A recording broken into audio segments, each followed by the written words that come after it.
வணக்கம், நான் உங்க அப்துல் நபீல். நேத்து லஞ்சுக்கு என்னுடைய ரெஸ்டாரண்ட்டுக்கு ஒரு ஃபேமிலி வந்தாங்க. வந்து 1800 ரூபாய்க்கு சாப்பிட்டாங்க. 4 பேர் நல்லா சாப்பிட்டாங்க. ரொம்ப ஹாப்பி. சாப்பிட்டு முடிச்சுட்டு எல்லாருக்கும் தீபாவளி அட்வான்ஸ் தீபாவளி வாழ்த்துக்கள்லாம் சொன்னாங்க. 2000 ரூபாய் நோட்டு கொடுத்தாங்க. மீதி 200 ரூபாய் கொண்டு வந்து கொடுத்த போது அதை டிப்ஸா நீங்க வச்சுக்கோங்க தீபாவளிக்குன்னு சொன்னாங்க. எல்லா வெயிட்டர்ஸ் எல்லாம் ரொம்ப ஹாப்பி. பெரிய மனுஷன், பெரிய மனசு. வெளியே வந்த உடனே கார் பார்க்கிங் பக்கத்துல ஒரு வயசான தாத்தா தள்ளு வண்டியில பழக்கடை வச்சிருக்காரு. அங்க போய் பழம் வாங்கினாங்க. 275 ரூபாய்க்கு பழம் வாங்கினாங்க.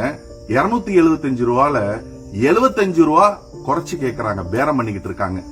உள்ள 10 நிமிஷத்துல உள்ள 200 ரூபாய் டிப்ஸ் கொடுத்துட்டு வந்த அந்த குடும்பம் வெளியே இந்த 7 வயசான அந்த தாத்தா கிட்ட 275 ரூபா பொருளை வாங்கிட்டு 75 ரூபா குறைச்சு கொடுத்தாதான் நான் வாங்குவேன்னு அவர்கிட்ட வம்புக்கு இழுத்துக்கிட்டு இருந்தாங்க.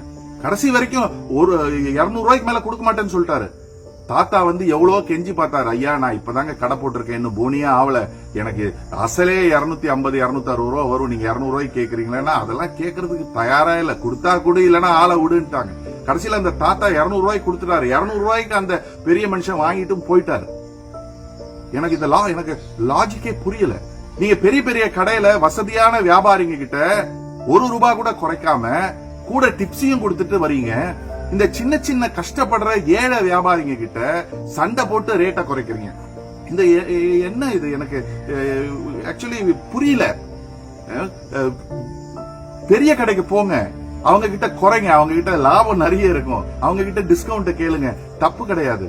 சின்ன வியாபாரிங்களுக்கு ஒரு 200 ரூபாவா ஒரு 20 ரூபாய் சேர்த்து கொடுத்து பாருங்க. இந்த தாத்தாக்கு மட்டும் அந்த எங்கிட்ட சாப்பிட வந்த அந்த கஸ்டமர் ஒரு 20 ரூபாய் சேர்த்து கொடுத்திருந்தாங்கன்னா அந்த தாத்தா முகத்துல ஒரு சந்தோஷம் வந்திருக்கும் பாருங்க. ஆக்சுவலி அந்த தாத்தாக்கு பையன் இல்ல, இறந்துட்டாரு ஆக்சிடென்ட்ல. பேரன் பேத்தி எல்லாத்தையும் அந்த தாத்தா தான் படிக்க வச்சிட்டு இருக்காரு. அவர்கிட்ட போய் காலையிலேயே அவர் ஒரு நாள் முழுக்க உழைச்சாலே 200 ரூபாய் 300 ரூபாய் சம்பாதிப்பாங்க. 10,000 ரூபாய் மாசம் சம்பாதிக்கிறதே பெரிய விஷயம். அதுக்கு வீட்டு வாடகை கொடுக்கணும், அந்த பசங்களை படிக்க வைக்கணும், பேரன் பேத்திகளை பார்க்கணும், சாப்பாடு சாப்பிடணும், தீபாவளிக்கு துணிமணி எடுக்கணும், எல்லாம் இருக்கு. அப்படி இருக்கும் போதும் நீங்க குறைக்கிறீங்க. என்னுடைய பணிவான வேண்டுகோள், சின்ன சின்ன வியாபாரிங்க கிட்ட குறைக்காதீங்க.